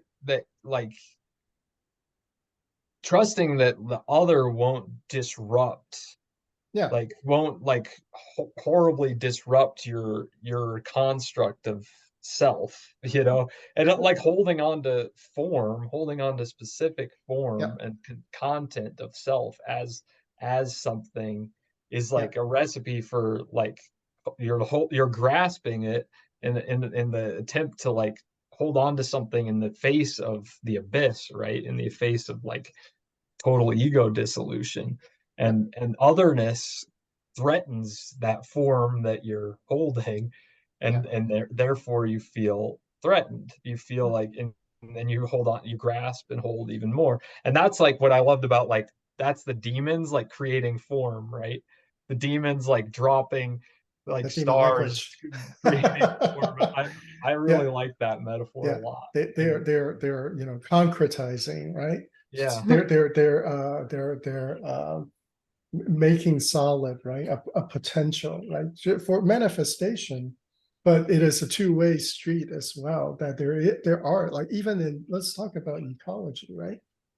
Even if you just look at basic ecology, you know that when an organism does not behave properly in an ecology, the entire ecology adapts.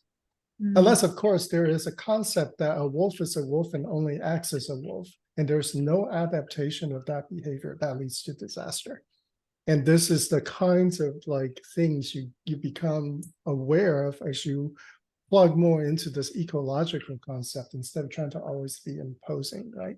Because the ecology itself has corrective mechanisms. If you just allow the ecology to be corrective instead of you being the corrective element of the ecology, which is the real difference between, like, you know, will-based, I'm going to make everything happen, versus I'm going to cooperate and trust that this is going to work out the way that it must work out, right? Maybe not exactly the way that I think it is, but probably better, right? Because now there's more like ecology, more trust, more beyond myself. This is an entire system at work. It's kind of like when you're working with doing angel work and you're kind of having like an intention with that angel. You don't want it to be like very specific, like I need to like, do this thing exactly this way. It's like you kind of keep it like open and like slightly vague to give it room to come into fruition like organically and naturally, but to like not be strangling the request and because you probably won't get your exact thing, you know what I mean? So like you want to kind of like just direct it in like a general direction where you're like, okay, like I kind of, I want to direct it in this way, but I'm not being like heavy-handed about it. So you're giving the angel room to work instead of it being like something where you're trying to do all the work and just tell it what to do. Or that the participation itself and the group, right, that it attracts does the work. You don't even have to direct the result. Right? You trust in that this result is going to be just a natural consequence of the right collection, right assemblage, right interactions, which is the deepening of this concept beyond trying to control an outcome, because that projection really is demonic in terms of form, in terms of thinking that there is that if then else kind of thing happening all the time. I feel like it's like a manipulative spirit too, where it's like one of those things where it lets you think it's your idea, but it's really like running the show, and it's like using you as like the energy and the hands to do like the dirty work in like the physical world, if you're like kind of interacting with it on that level versus. Yep, but sometimes that is the learning, right? You have to experience that enough times to convince yourself later, right? That, hey, I really don't want that again. But that is necessary part of that process as well. And this is why I think this chapter is great, that it does not remove that element of, yeah, you can choose that other thing that is dysfunctional. And in fact, that is also your role in the world. Don't be afraid of that. And sometimes you are making mistakes and fucking up, and that's just right. That's exactly right for the kinds of things that you must experience before you make different choices as well. There is no there is no predefined way except the way that you've chosen, at least from your perspective, right? I'm pretty sure there is a predefined way though. So, and you just not, you can't see big enough to actually see your part in it. Yeah, really, really good. I think it's a really good lead in to like the 4 qualities, right? Towards the end there, because I think that's really snaps it in beautifully. Faith and difference in opposition, at least according to this model that he's presenting. And then the second dimension is perfection in opposition to improvisation. I think this really gets down to it. What did you guys think about that when you read that? Those particular ones at that, just those particular ones being pointed out, was it surprising that those were the primary thing that he is focusing this end section meditation on as being 4 really, really critical aspects? Yes, but not as I kept reading. Then, like at first, I think the words itself, there's just a lot packed into those words that have dual meaning in and of themselves. So I think once he explained that, it was very clear. I mean, I guess except faith. No, faith still. There's kind of 2, it's a very like middle ground, very like even keel kind of model that I do think works with spirit work. Like, remember he framed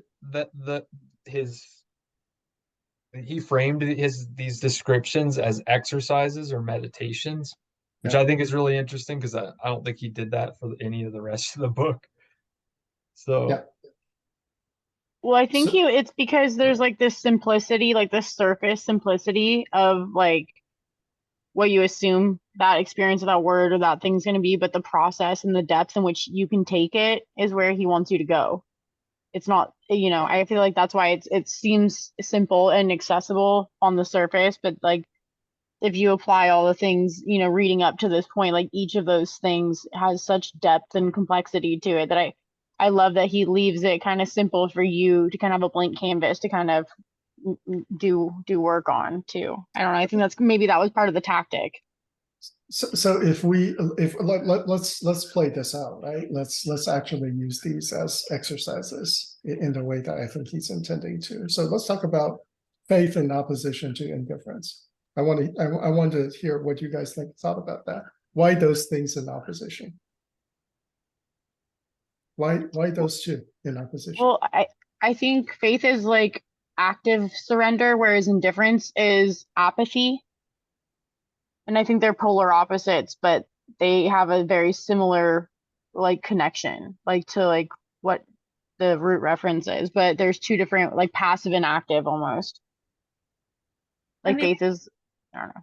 I feel like faith allows you to like want a connection, but indifference actually like allows for that connection to not take over your entire life.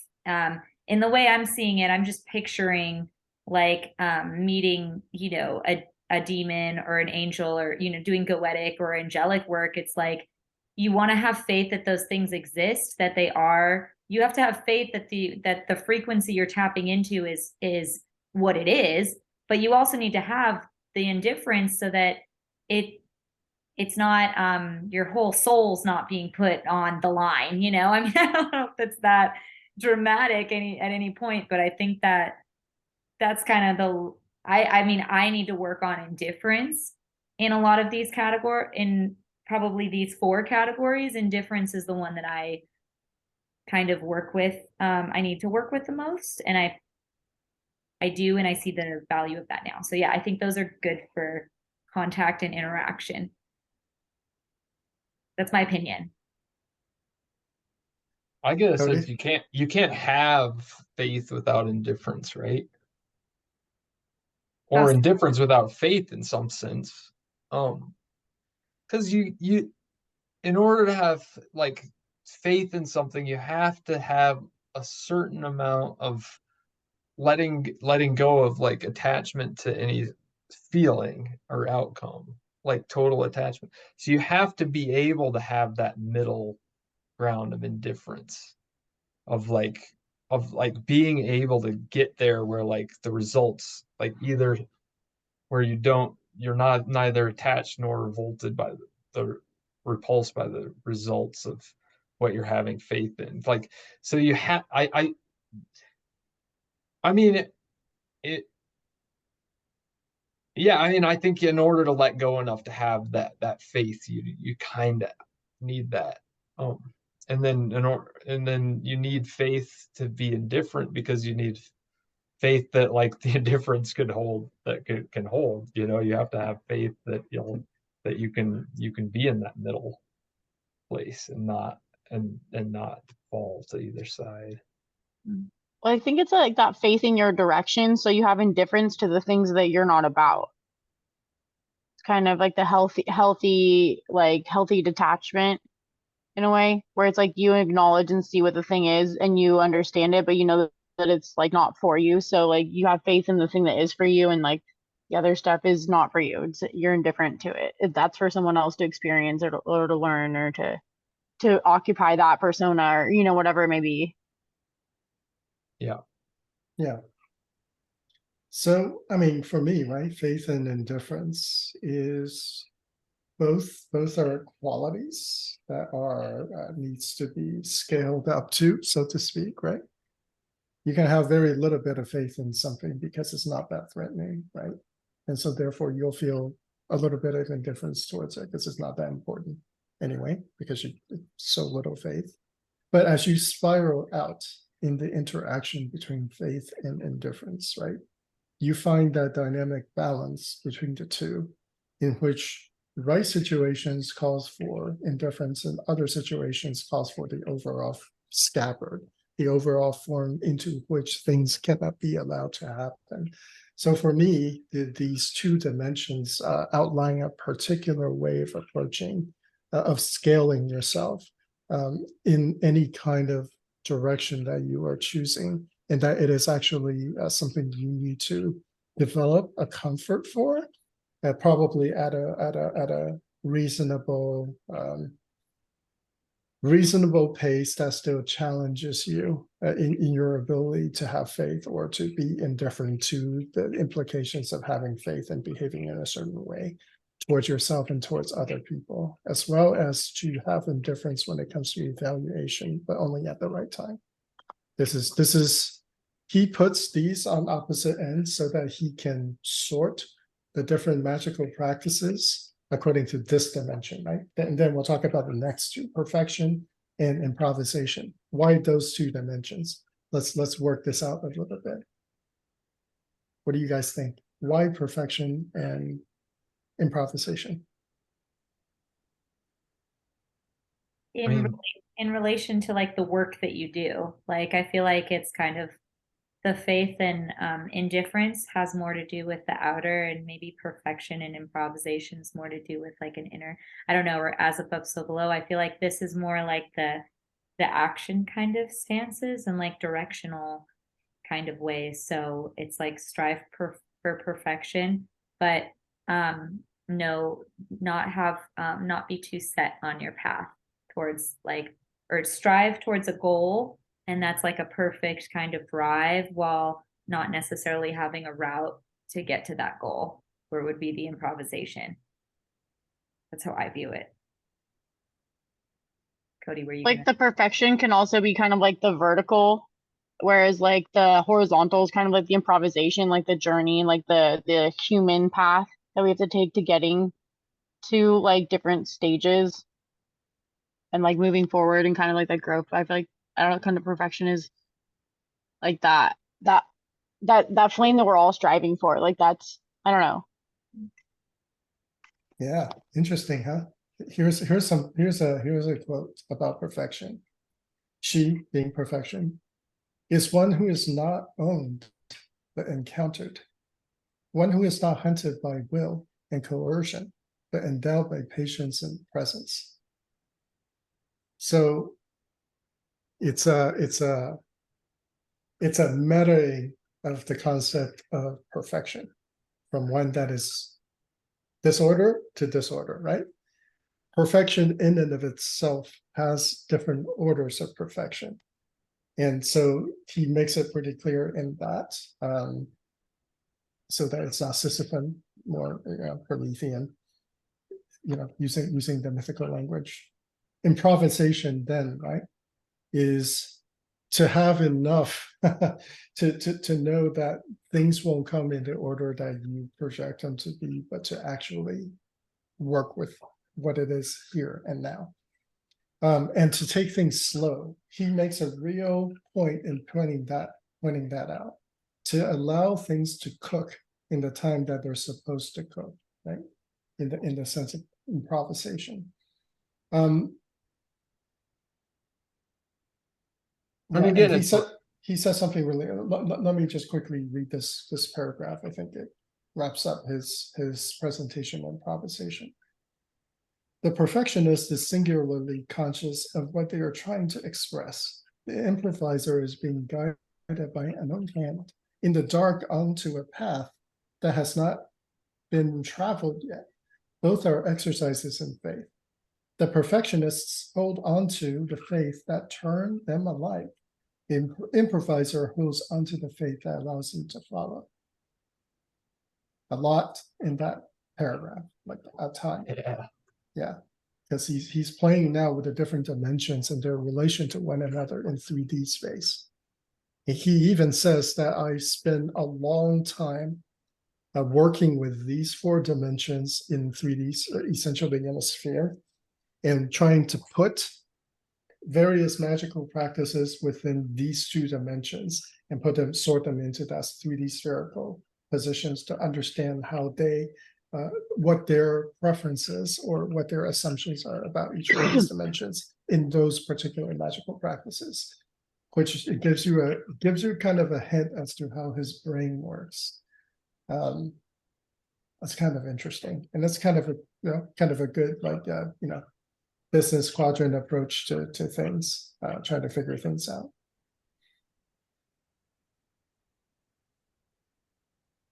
Yeah, it's kind of what I was like kind of feeling or like trying to describe with like the horizontal and vertical. In that way, it's like kind of like a graph, but it's, you know, in infinite directions, and you can kind of like chart where things are. I don't know. And it's like, I don't know. I have three-dimensional like ways of organizing sometimes, and it's not like a physical representation of the thing. It's more of like a on a scale type.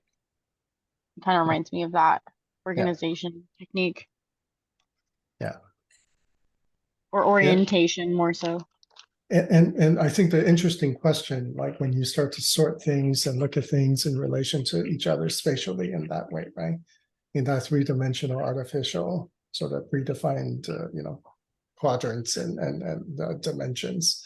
The natural questions that arise from that is, well, do things really have to remain static in this as you identify with a certain, you attune yourself to a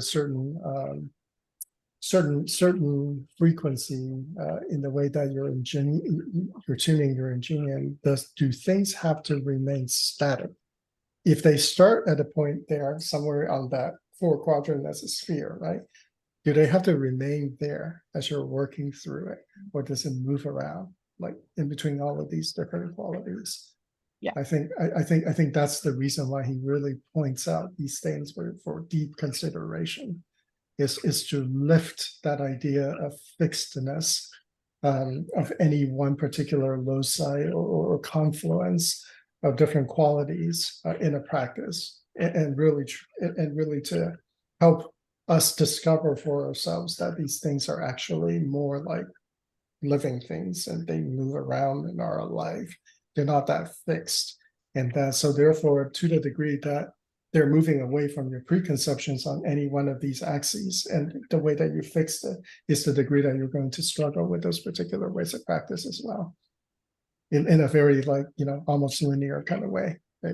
You will be more miserable the further you are from the actual reality of the thing, as in the moment in time in which you're kind of expecting that thing to be fixed. I always had a deja vu of you saying that. Oh yeah. Yeah, like a strong one too. I was like listening to you talk like for a second. I was like, whoa. Oh, I heard this before. George has said Oh, this before. really cool. Yeah, I'm like, what? He didn't. Oh no, he didn't. No, he didn't. Anyway, I found that to be super cool that he pointed these four particular ones out as essentially almost as the distillation of this entire book, as something to work with. I think it's interesting that he brought him up at the very end instead of at the very beginning.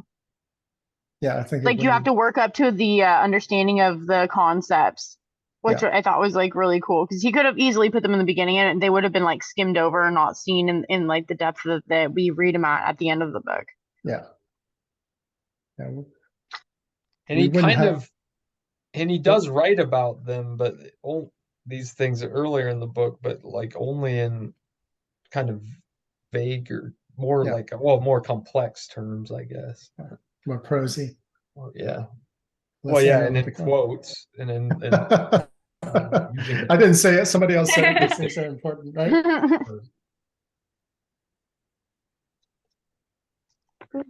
Yeah. I like at the end, just his like becoming a genuine. I feel like the last part of the chapter, what does apodosis mean? Is that the person? It's like the summary, right? The logical conclusion of the whole argument. Okay.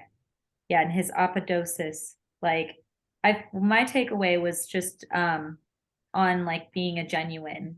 Like it was about like radical genuineness when surrounded. Becoming ingenium, therefore, is a process of radical genuineness when surrounded by radical otherness. I thought that was really cool. I love the quote above it, where it's becoming ingenium. It is the process of inhaling your angelic self and the exhaling of your own self in the form of human expressions. That reminded me of Tonglen meditation, which it's kind of the opposite in Tonglen.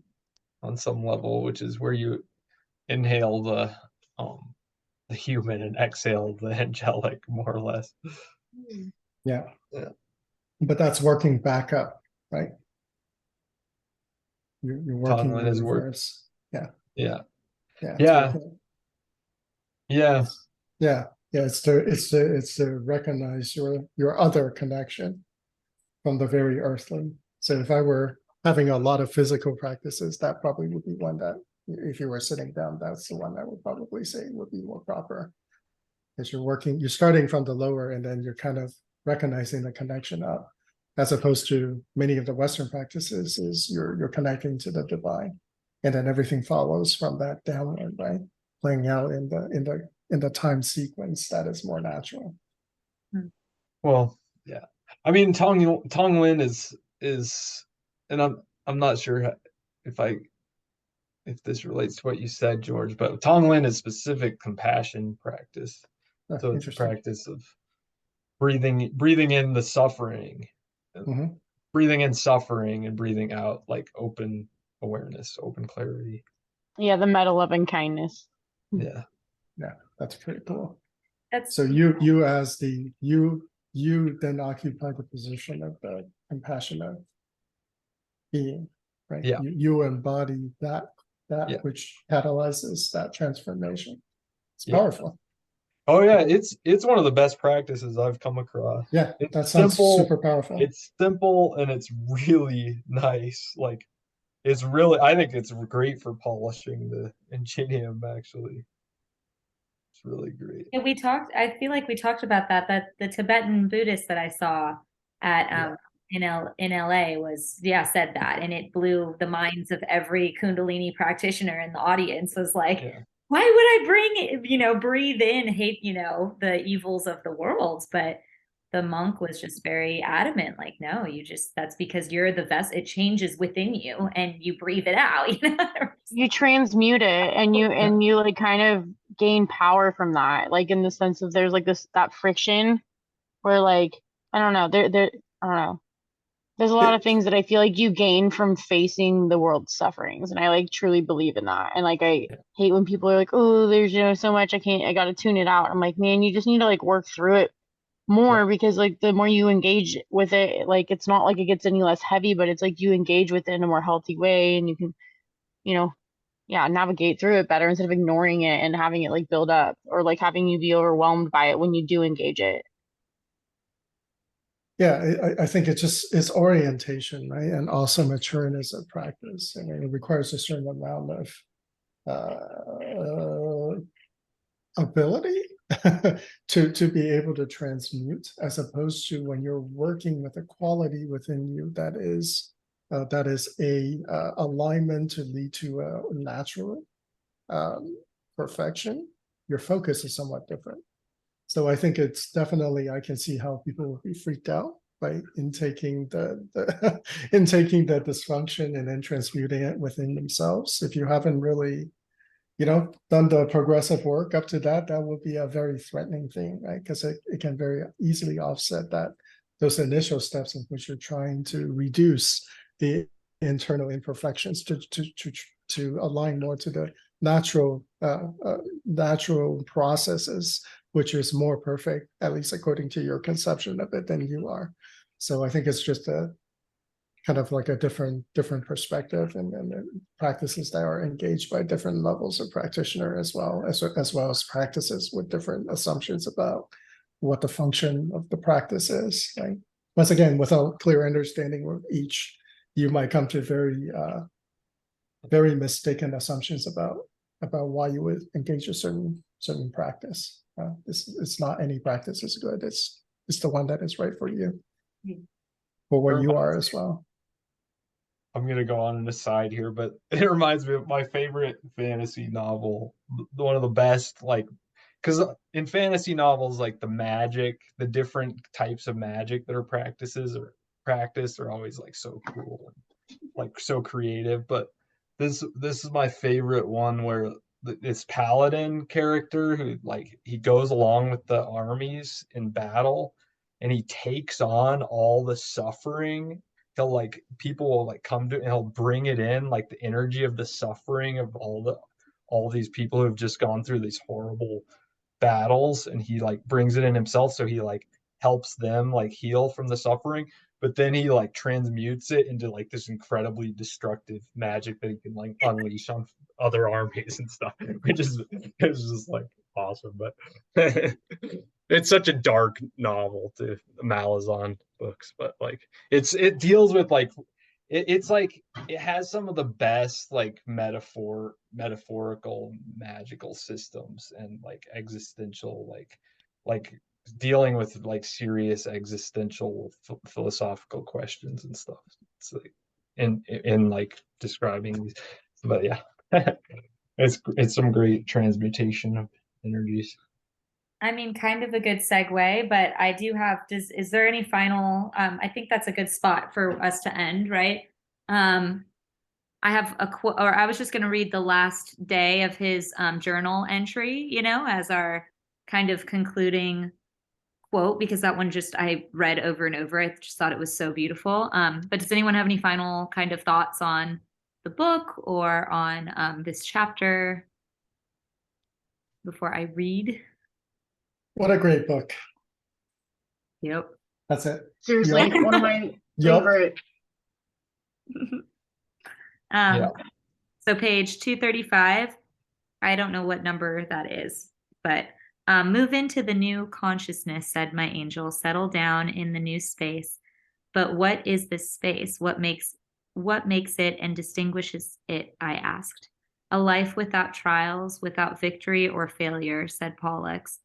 A space full of in-betweens, Tifereth, the link, the place where places unite.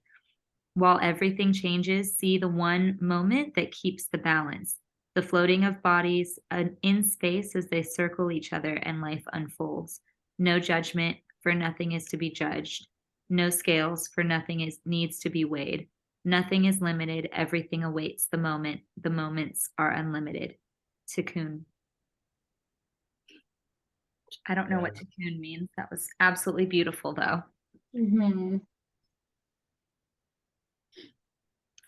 I think it's a So that's kind of like where a place I kind of like went to when we did like one of those guided meditations with George one time when I came back and I was like, I just went to heaven. Oh, I became like the building blocks of like what heaven was made of. It was like I became a part of it. It was like really cool. that's cool. But it was like that kind of like floating awareness.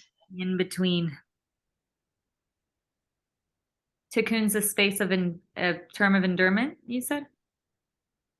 I think it's something from Jewish mysticism, maybe. Oh, Don't cool. quote me on that. Or maybe it's a Christian mystic thing. I don't know. Oh, maybe I'll look it up. Should I record the next book picking or should I stop the recording? Feel free to stop the recording. I think stop the recording, right? So stay tuned for the next. Well, I'm also like, if people are actually watching it, should they know what we're picking so they can buy the book before we do? Well, it's not quite as important because they're not in the discussion, right? So. All right. You heard them. Nice.